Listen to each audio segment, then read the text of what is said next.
At 2:00 p.m. on June 28, 1944, General Lieutenant Dietrich Fansen observed from a railway junction in Boris, located 30 kilometers northeast of Minsk, as tanks were unloaded from rail cars by the 5th Panzer Division. Soviet artillery fire was raining down on the roads behind them. The division had arrived the day before, June 27, and been transferred from Army Group North Ukraine with an arsenal that included 125 tanks, 70 Panther medium tanks, 55 Mark V Panzers, and 29 Tiger heavy tanks from the 5th and 5th Heavy Tank Battalion. These units were among the last fully equipped German armored divisions on the Eastern Front. Von Lin had been tasked with forming a composite group, using these forces along with whatever remnants he could gather from retreating, shattered units to defend the approaches to Minsk, providing enough time for the 4th Army to escape encirclement. The Soviet 5th Guards Tank Army was advancing from the northeast with over 200 tanks. Additionally, the 2nd Guards Tank Corps was approaching from the east, and the 65th Army was moving in from the south. Von Agawon's composite group would be heavily outnumbered, facing at least a 10-to-1 disadvantage. The issue was not related to equipment. The 5th Panzer Division was fully staffed, which was unusual for German units mid-1944. The Panthers were equipped with superior guns compared to those on the Eastern Front, and the Tigers could destroy any Soviet tank from ranges where they themselves faced minimal risk of return fire. Many crews had combat experience dating back to Kursk the previous year. However, numbers played a crucial role in this scenario. Soviet factories were capable of producing more tanks within a month than Germany could produce in 6 months, allowing them to sustain losses that would cripple German operations. The Red Army's numerical advantage was significant. Nonetheless, German doctrine emphasized mobile defense and the preservation of forces for counterattacks. Yet, Adolf Hitler had declared Minsk as a fortress position to be held at all costs. The 4th Army, consisting of nearly 150,000 men, had been instructed to hold their positions east of the city despite being outflanked on both sides. Supporters grasped the numerical realities. While his unit might hinder the advancing Soviets for a short period, possibly giving the 4th Army additional time to retreat, it could not halt their offensive entirely. Von Olsen had previously led the 4th Panzer Division during earlier conflicts, notably at Kursk and in defensive engagements near Gomel. His service earned him 2 wounds, the Knight's Cross with oak leaves and swords, and a reputation as one of the finest panzer commanders on the Eastern Front. By late June 1944, he was serving as deputy commander of the 3rd Panzer Corps when Army Group Center began to crumble under relentless Soviet pressure. The army itself had disintegrated due to constant assaults. 2 key leaders were killed in quick succession. Von Olsen received instructions to gather whatever forces remained and create a makeshift unit to defend Minsk. He was put in charge of the 5th Panzer Division, along with parts of the 70th Infantry Division and the 505 Heavy Tank Battalion. Additional troops would include security units from the rear areas and remnants from disbanded formations. The situation confronting Army Group Center by late June 1944 was dire. Operation Bagration, the Soviet summer offensive, commenced on June 23rd with intense artillery barrages stretching over a 500-kilometer front. Within 3 days, the German 9th Army found itself encircled at Bobruisk. The 3rd Panzer Army's 53rd Corps was annihilated near Vitebsk. Meanwhile, the 4th Army was being systematically overwhelmed by converging Soviet forces. German strategists had miscalculated Soviet strength, expecting the main offensive to occur further south. Hitler's refusal to allow tactical retreats meant that units tasked with holding fortified positions were bypassed and destroyed. By June 27th, Army Group Center had lost 25 divisions, resulting in approximately 300,000 casualties or impending encirclements. The Soviet plan was remarkably straightforward in its execution. Marshal Konstantin Rokossovsky's 1st Belarusian Front advanced northwest from the southern region, while General Ivan Chernikovsky's 3rd Belarusian Front launched an assault from the northeast. The two pincer movements were intended to converge west of Minsk and encircle all forces east of the city. Soviet mobile units were advancing at a pace of 50 kilometers per day, pushing back German troops in disarray as they abandoned both equipment and wounded soldiers along the way. Refugees and military vehicles congested the roads leading to Minsk. Soviet aircraft maintained air superiority, targeting enemy columns without restraint. The Luftwaffe had fewer than 100 operational aircraft available for the entire sector. On June 28, Fonolin positioned his troops around Minsk's key transportation routes, including major highways and railway lines. The 5th Panzer Division's tank regiments took up defensive positions near Borisov along the main Moscow-Minsk road. Panther tanks occupied the front line, while Panzer Mark V's were stationed 2 kilometers behind them for support. The Tigers of the 505 Heavy Tank Battalion were deployed at a crucial rail junction to the east, covering railway lines being used for evacuation purposes. Infantry units from the 170th Infantry Division secured the road itself, acting as a rear guard to allow 4th Army units to retreat in an orderly fashion. The plan was to sacrifice ground to gain time, engaging in a strategic withdrawal that would keep escape routes open while inflicting maximum casualties on pursuing Soviet forces. Despite his understanding of the overwhelming numerical superiority of the Soviets, intelligence reports indicate 20 tanks converging on Minsk. Fonolin could not publicly admit that was being sacrificed. His brigade unit being sacrificed. Even if every German tank destroyed 3 Soviet tanks before becoming inoperative, the sheer number of enemy forces made it mathematically unfavorable for the Germans. The most that could be done was to postpone the unavoidable outcome, extending the time frame by a matter of days or even hours. Soviet forces arrived in Boris on June 29th. The reconnaissance units of the 5th Guards Tank Army probed German defenses, assessing their strength and identifying tank deployments. In response, German artillery targeted the advancing columns. Soviet aircraft bombing runs against bridges over the Berezina River. On June 30th, Fonolin's engineers began destroying these critical crossings to hinder Soviet progress. By midnight, however, Soviet engineers had managed to construct pontoon bridges under cover of darkness. By dawn on July 1st, substantial numbers of Soviet tanks had crossed the Berezina River. The primary engagement commenced at 0800 hours on July 1st, 1944. The Soviet 5th Guards Tank Army initiated an assault with 3 tank brigades advancing along a front measuring 6 kilometers. Over 150 tanks were supported by infantry, artillery, and close air support. They advanced directly down the Minsk highway towards forward Panther positions. German gunners engaged at their maximum effective range of 400 meters for the Panther's 77 mm guns. The first wave of Soviet T-34s moved into heavy fire. Panthers methodically destroyed advancing tanks one by one. Burnt-out T-34s dotted the highway as Soviet crews abandoned damaged vehicles. German crews fired rapidly, achieving a rate of 6 rounds per minute with skilled loaders. Despite this fierce resistance, the Soviets continued their advance undeterred. For every tank eliminated, 2 more emerged from the forest cover. Soviet strategy depended on sheer numbers and momentum. Tank brigades launched wave after wave of attacks, willing to sustain significant casualties in order to overpower enemy defenses. While individual Soviet tank crews were less experienced compared to their German counterparts, they enjoyed substantial artillery and air support.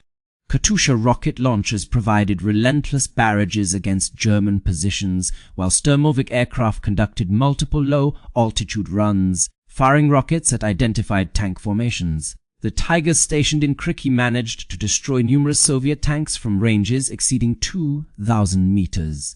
However, the Soviets bypassed these strongholds and advanced around them, much like water flowing past obstacles. By late afternoon on July 1st, the Panthers had used up over 60% of their primary ammunition supply. A few tanks suffered mechanical breakdowns due to prolonged operation. 3 Panthers were destroyed by Soviet tank fire, while 2 others sustained critical damage from near misses caused by artillery. The Kampfgruppe managed to destroy about 90 Soviet armored vehicles but could not halt the advancing forces. Fonlin then initiated a staged retreat. The Panthers repositioned to secondary defensive locations, with Panzermarkis moving forward to shield this withdrawal. German infantry units employed Panzerfaust anti-tank rockets in close combat against pursuing Soviet tanks during rear-guard actions. The battle continued into July as fresh Soviet units entered the fray, rotating out tired brigades and deploying reserves. Throughout this period, the 5th Panzer Division engaged in a series of continuous battles, retreating from one position to another while destroying Soviet tanks whenever possible. German casualties increased steadily throughout these engagements.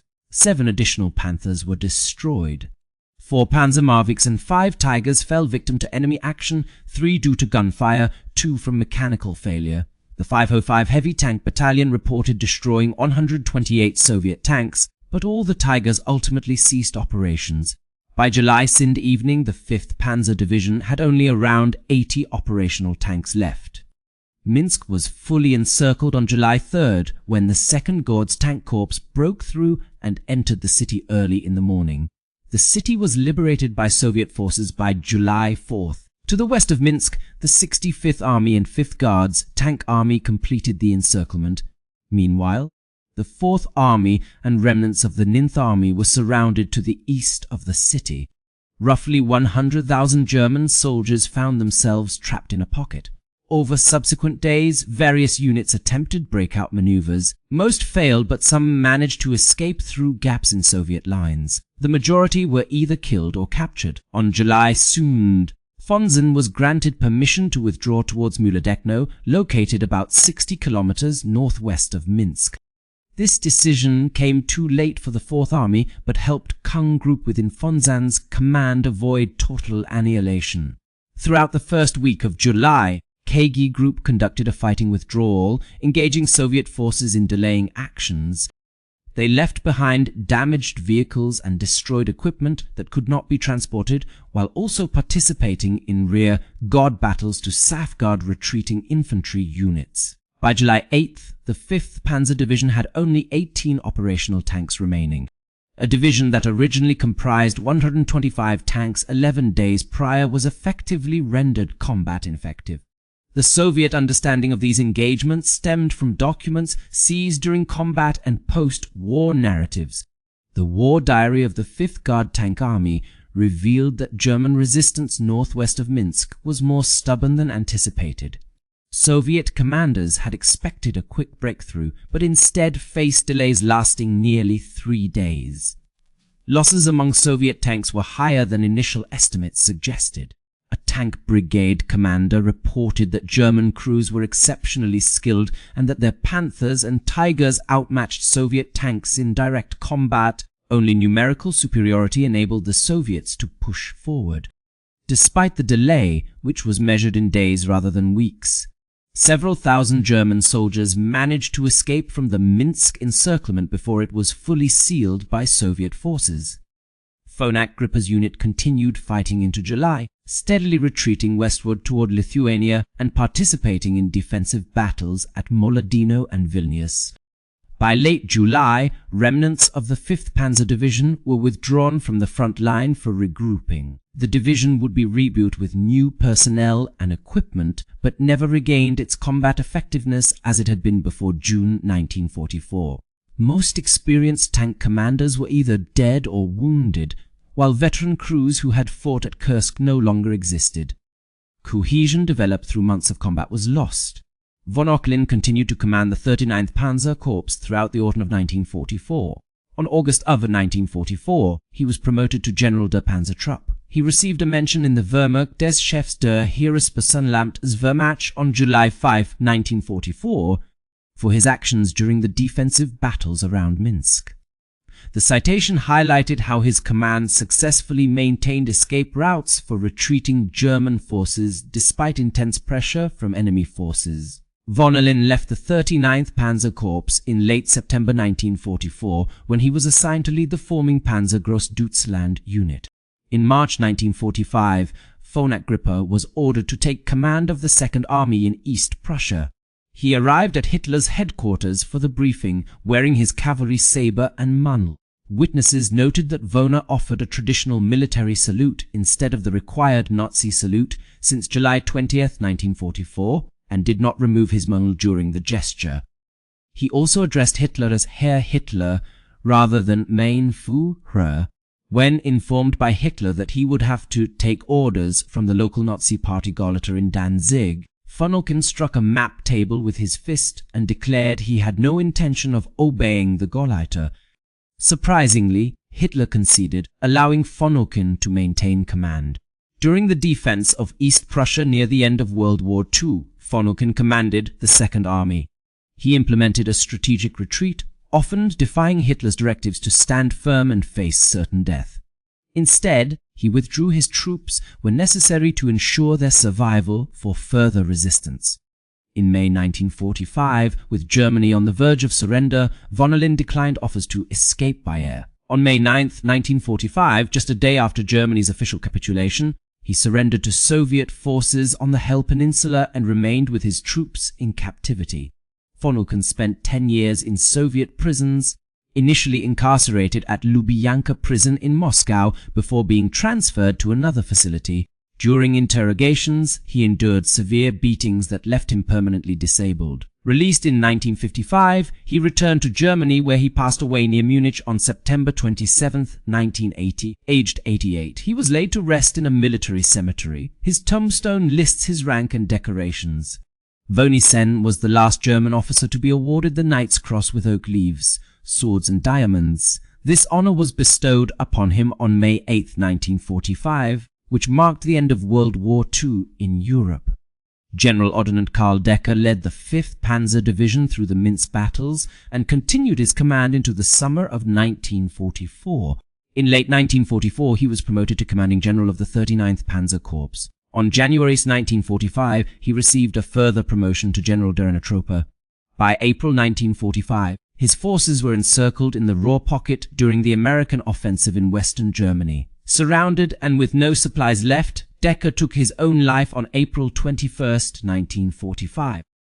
He had earned the oak leaves to his Knight's Cross on May 4, 1944 for his leadership of the 5th Panzer Division during defensive operations earlier that year. The division was officially disbanded in April 1945. Unit records show that approximately 15 salvons and men served with the division during 1944. Fewer than 2,000 survived to the end of the war, resulting in a casualty rate over 85%. Most casualties occurred during Operation Bagration and subsequent defensive battles in Poland and East Prussia. The final commander was Ober-Hans-Georg Herzog, who surrendered the remaining troops to Soviet forces in Danzig in May 1945. Soviet forces achieved a decisive victory in Operation Bagration between June 23 and August 9, 1944, advancing 600 kilometers, liberating Belarus, and destroying 28 out of 34 divisions within Army Group Center.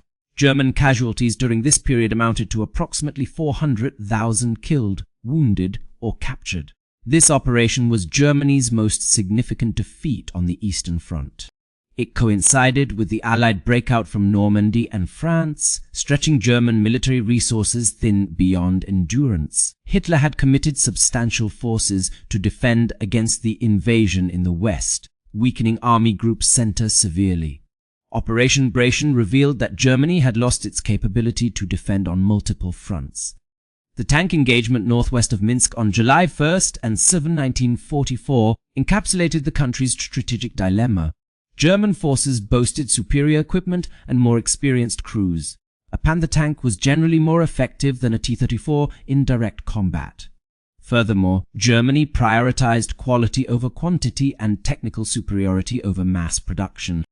However, these strengths were no longer sufficient to counteract the overwhelming Soviet industrial output. The Soviet Union managed to produce more tanks in 1 month than Germany did in 60 months. Additionally, the Soviet training programs produced enough crews to operate their vast number of tanks. Soviet tactical doctrine accepted higher casualties compared to those that would cripple German formations.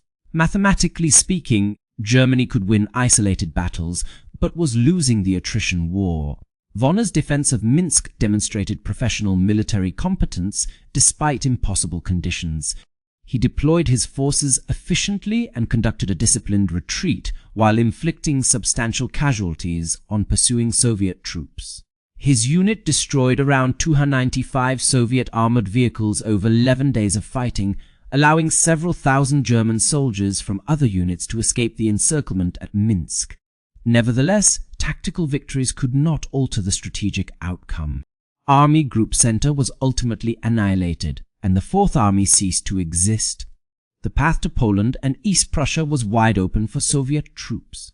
Military experts discuss whether alternative choices could have changed the outcome during Operation Bagration. Some believe that allowing tactical retreats earlier would have saved German forces from being encircled. Others argue that Army Group Center's fate was sealed regardless of tactical decisions due to overwhelming Soviet numerical superiority and operational proficiency, making defeat inevitable. In reality, Hitler's insistence on forbidding withdrawals until circumstances became dire ensured that any retreat occurred under the most unfavorable conditions. Units tasked with holding fortified positions were often bypassed and annihilated. Mobile reserves were committed piecemeal to fill gaps instead of being concentrated for counterattacks. Command relationships were unclear, with multiple authorities issuing conflicting orders. Finland's success at Minsk was partly due to operating with limited oversight. The command structure of Army Group Center had essentially disintegrated. Communications were disrupted, preventing higher headquarters from effectively controlling tactical operations. Von Okerlin had the authority to make decisions based on battlefield conditions rather than directives from distant commanders who lacked situational awareness. He withdrew when necessary and committed forces when it made tactical sense, thereby preserving his command's combat effectiveness by refusing pointless sacrifices. These principles are fundamental to mobile warfare. However, in Hitler's Germany, such pragmatic military decisions were often considered insubordination. Operation Bagration had broader strategic implications beyond territorial losses as Germany's military reserves were depleted. New divisions existed mainly in name, equipped with outdated weapons and staffed by poorly trained personnel.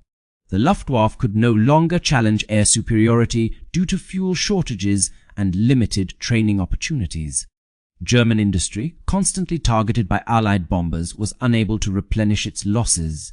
The formidable army that had invaded the Soviet Union in June 1941, consisting of over 3 million soldiers along with thousands of tanks and aircraft, was now a distant memory.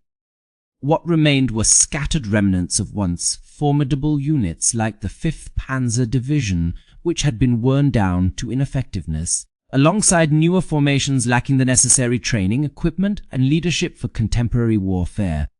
For those who fought at Minsk in July 1944, such strategic concerns held little relevance.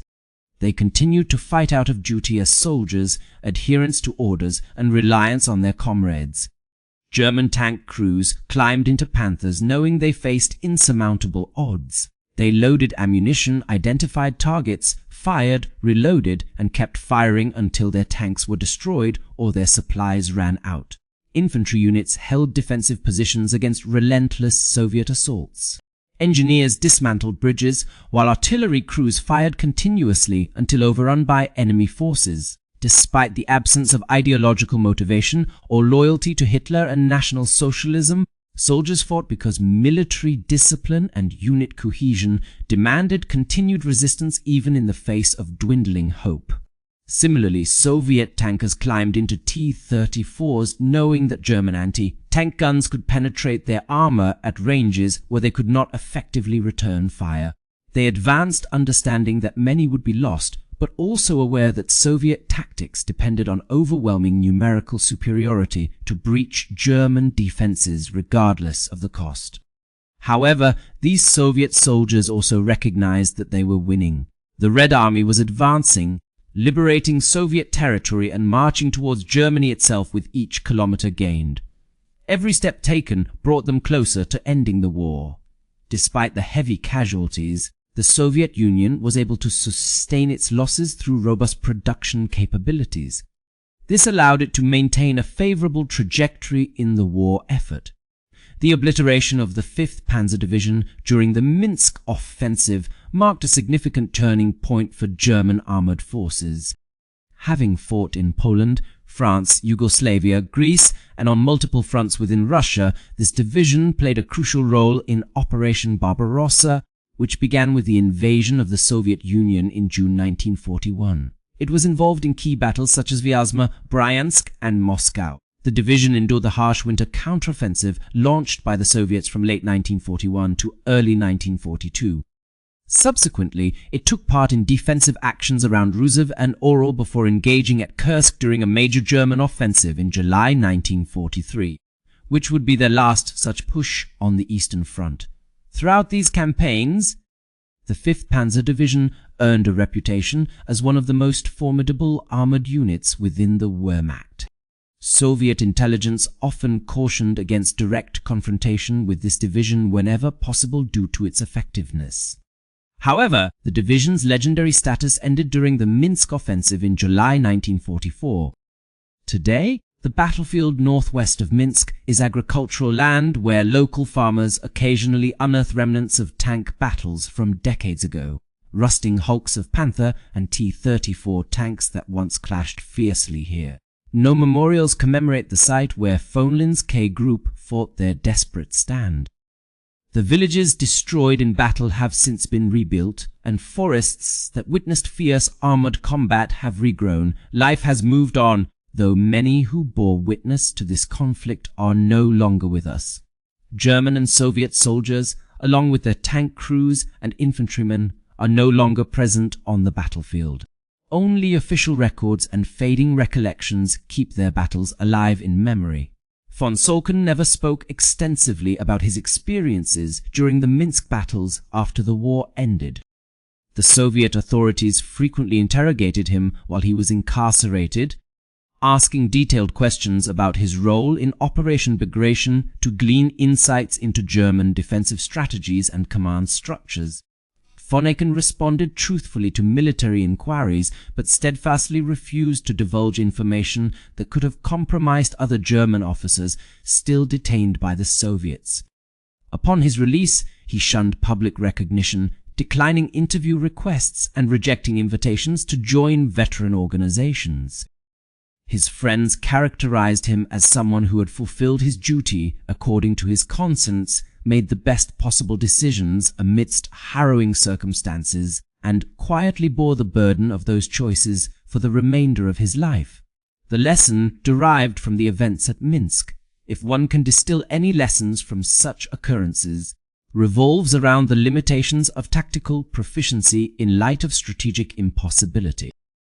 Fonolin was an outstanding commander, and the 5th Panzer Division was well trained and equipped. They fought valiantly against overwhelming odds, yet their effectiveness could not alter the fundamental strategic reality that Germany was losing the war. No amount of tactical prowess could offset the Soviet Union's numerical and industrial superiority by mid-1944. Although individual battles might be won, delaying actions might provide temporary success. The ultimate outcome was dictated by factors beyond any single commander's control. War is ultimately decided by arithmetic per production capacity, population size, resources, logistics, reduced to mere numbers. Germany entered the war with fewer numbers compared to its adversaries. Its strategy relied on achieving rapid victory before superior enemy resources could be mobilized.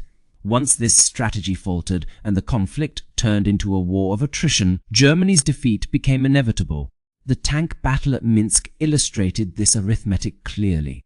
Fonolkin's camp managed to destroy 3 Soviet tanks for every German tank lost during the engagement. According to conventional metrics, they secured a tactical victory. However, the Soviets possessed a greater number of tanks, allowing them to sustain losses without halting their offensive operations. Germany lacked this capability. This fundamental disparity ultimately had a more decisive impact on the war's outcome than numerous tactical triumphs. If you found this narrative intriguing, please like and share the video, Subscribe for more historical accounts from World War II that showcase how individuals faced insurmountable challenges, made tough choices, and navigated their aftermath. Feel free to leave a comment indicating your location. Thank you for watching and remembering these events.